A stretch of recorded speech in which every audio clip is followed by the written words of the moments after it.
Good morning, my dear students. Today we will do some further numericals of the chapter that is motion, that is force and laws of motion. तो आगे बढ़ते हैं। 3 numerical हम कर चुके थे। पहला न्यूमेरिकल है from a rifle of mass 4 kg a bullet of mass 50 gram is fired with an initial velocity of 35 meter per second. Calculate the initial recoil velocity of the rifle. देखिए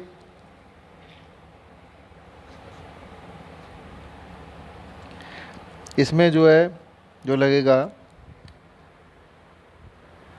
momentum before firing the bullet and momentum after firing the bullet, ये formula लगेगा। तो इसी से हम करेंगे। तो हम लिखेंगे, सबसे पहले जो चीज़ दे रखी है उसे लिखते हैं। Mass of gun equal to कितना है 4 kg। Mass of bullet equal to कितना है 50 ग्राम। ठीक है। तो आफ्टर फायरिंग जो वेलोसिटी है बुलेट की वो कितनी है 35 मीटर पर सेकेंड। इनिशियली अगर देखा जाए तो फायरिंग से पहले बुलेट और जो गोली थी और बंदूक थी वो रुकी हुई थी, यानी कि रेस्ट में थी। तो दोनों की एक ही स्पीड होगी u, वो क्या होगी 0।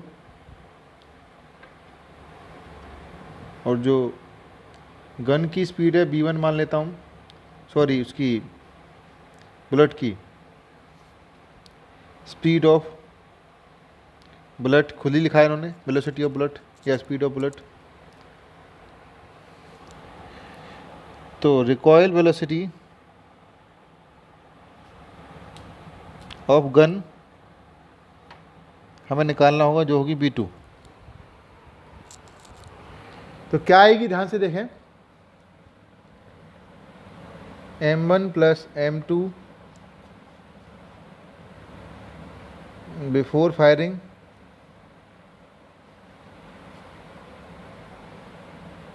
Bullet, momentum before firing bullet, momentum after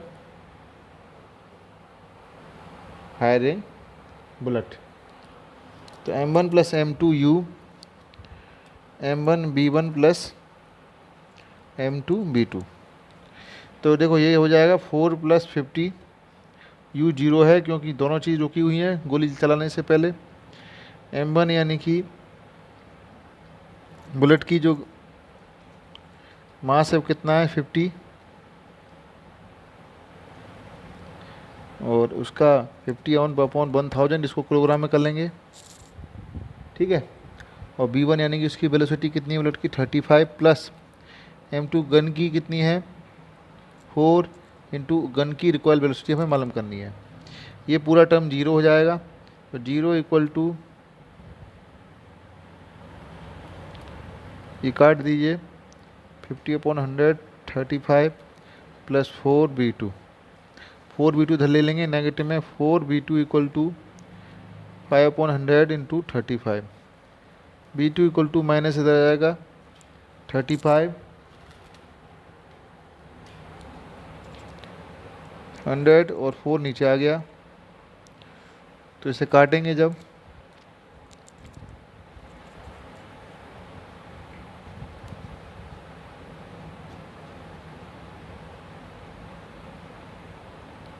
v2 क्या आ जाएगी 7 अपॉन 16 मीटर पर सेकेंड माइनस में। ठीक है। तो ये रिकॉल वेलोसिटी होगी गन की। अगर ना समझ में आए फिर से एक और बार समझ लें। मैं फिर से समझा देता हूँ मेरे बच्चों। गन और बुलेट फायरिंग करने से पहले एक ही हैं। फायरिंग में गन के अंदर बुलेट होगी, गन के अंदर बुलेट होगी तो एक ही बात है, तो m प्लस m1। इनिशियली कोई वेलोसिटी होगी नहीं। फायरिंग के बाद बुलेट की वेलोसिटी अलग होगी, ये बुलेट के मास इंटू बुलेट की वेलोसिटी प्लस गन का मास इंटू गन की वेलोसिटी। गन का वेलोसिटी ही हमसे पूछा है। सारा अरेंज और रीअरेंज करने के बाद v2 कितना आता है, 7/16 आता है। आगे बढ़ते हैं, आगे करते हैं। क्वेश्चन नंबर 5 है। अच्छा, ये लिखा भी हुआ है एनसीईआरटी के पेज नंबर 127 पर है, जिसको अगर वहाँ से लिखना हो क्वेश्चन तो लिख सकता है बच्चा। तो इसमें क्वेश्चन में क्या कह रहे हैं, 2 ऑब्जेक्ट ऑफ मासेस 100 ग्राम है 200 gram are moving along the same line. Same line में कोई एक 100 ग्राम का है, एक 200 ग्राम का है, तो ये दोनों सेम लाइन पर जा रहे हैं। ठीक है, तो 100 ग्राम वाली कितनी वेलोसिटी है, 2 मीटर पर सेकेंड। इसकी कितनी है, 1 मीटर पर सेकेंड। तो सबको दिखाई दे रहा होगा 1 मीटर पर सेकेंड धीमे चला है, 2 मीटर पर सेकेंड वाला टकराएगा आगे जाके।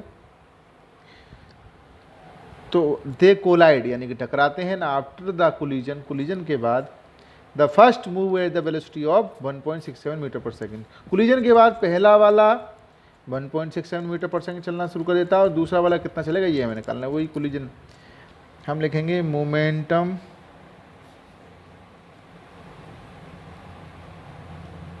Before collision equal to momentum after collision. ठीक है मेरे बच्चों।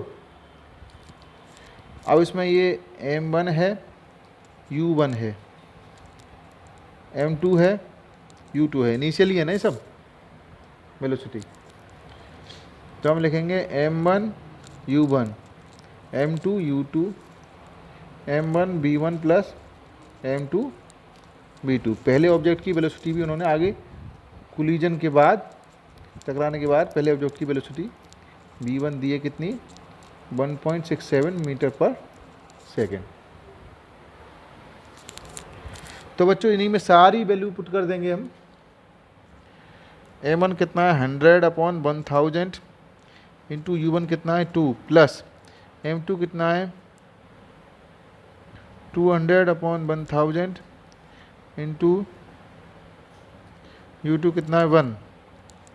m1 कितना है 100/1000 टू 1.67 प्लस m2 कितना है 200/1000 इंटू b2 हमें मालूम करना ही है। ठीक है, ये कट जाएगा तो 0.2 प्लस ये कट जाएगा 0.4।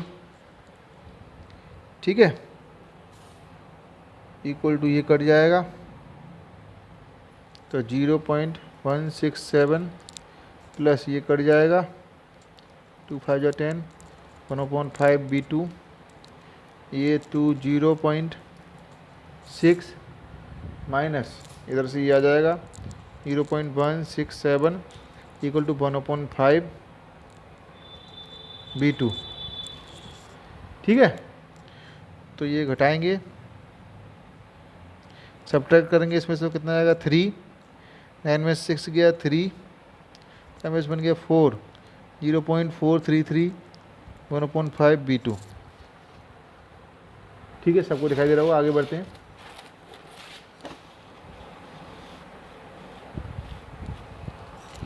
जीरो पॉइंट 0.433.4 b2 ये धरा जाएगा 5 इंटू 0.433 इक्वल टू b2। तो 5 3 या 15, 5 3 15 16, 5 हो जाए 20 21 2.165 मीटर पर सेकेंड दूसरे ऑब्जेक्ट की वेलोसिटी हो जाएगी 2.165 मीटर पर सेकेंड v2 दूसरे ऑब्जेक्ट की वेलोसिटी हो जाएगी। ठीक है मेरे बच्चों, अब एक और क्वेश्चन है।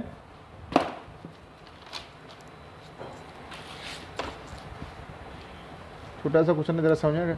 अ truck starts from rest and rolls down with a constant acceleration, मतलब कोई रेस्ट से ट्रक स्टार्ट करता है तो u कितनी होगी इसकी 0, कांस्टेंट एक्सेलरेशन से आता है, एक्सेलरेशन हमें निकालना है, खुद ही बाद में पता फाइंड द एक्सेलरेशन।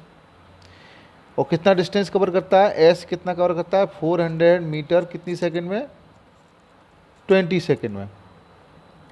तो एक्सेलरेशन निकालने के लिए s equal to U T plus half A T square. तो s कितना देखा है 400, u कितना 0 इंटू टी, क्योंकि इनिशियल वेलोसिटी रेस्ट से स्टार्ट कर रहा है, सब बच्चे जानते हैं, प्लस हाफ ए हमें मालूम करना है, टी की वैल्यू कितनी है कितनी सेकंड में 20 का स्क्वायर। ठीक है, तो 400 इक्वल टू 1/2 इंटू ये 400 हो जाएगा, तो ए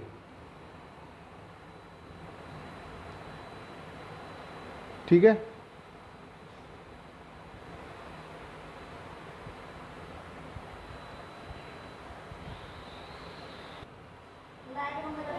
तो इसमें ये 400 से 400 कट जाएगा, इधर बनाया है तो 2 मीटर पर सेकंड स्क्वायर एक्सेलरेशन आ गया।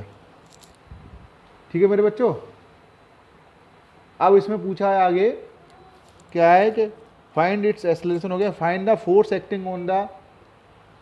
Acting on it if its mass is 7 metric ton. तो फोर्स का फॉर्मूला बच्चों सब लोग जानते हैं, F equal to M a. तो F इक्वल टू और 7 मीट्रिक टन का 7 इंटू मल्टीप्लाई बाई 1000, क्योंकि 1 मीट्रिक टन में किलोग्राम कितना 1000, तो इसको अगर मैं केजी में मल्टीप्लाई करूँगा 7000, और एक्सेलरेशन कितना निकाला है 2 7 या 14, तो 14,000 न्यूटन फोर्स लगेगा ट्रक को चलाने के लिए। ठीक है मेरे बच्चों, सबके समझ में आ गया होगा। पहले एक्सेलरेशन निकाला है using second law of second equation of motion से, S equal to U T plus half A T square से। ठीक है, और फिर उसके बाद हमने F equal to M A से हमने फोर्स निकाला है। Thank you very much.